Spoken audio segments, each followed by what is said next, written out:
வானங்கள் தேவனுடைய மகிமையை வெளிப்படுத்துகிறது.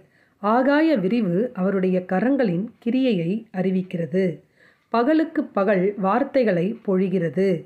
இரவுக்கு இரவு அறிவை தெரிவிக்கிறது. அவைகளுக்கு பேச்சும் இல்லை, வார்த்தையும் இல்லை. அவைகளின் சத்தம் கேட்கப்படுவதும் இல்லை. ஆகிலும் அவைகளின் சத்தம் பூமி எங்கும், அவைகளின் வசனங்கள் பூச்சக்கரத்து கடைசி வரைக்கும் செல்லுகிறது.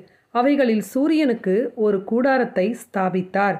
அது தன் மணவரையிலிருந்து புறப்படுகிற மணவாளனைப் போல் இருந்து பராக்கிரமசாலியைப் போல் தன் பாதையில் ஓட மகிழ்ச்சியாய் இருக்கிறது. அது வானங்களின் ஒரு முனையிலிருந்து புறப்பட்டு அவைகளின் மறுமுனை வரைக்கும் சுற்றி ஓடுகிறது. அதன் காந்திக்கு மறைவானது ஒன்றுமில்லை. கர்த்தருடைய வேதம் குறைவற்றதும் ஆத்துமாவை உயிர்ப்பிக்கிறதுமாய் இருக்கிறது. கர்த்தருடைய சாட்சி சத்தியமும் பேதையை ஞானியும் மாக்கிறதுமாய் இருக்கிறது.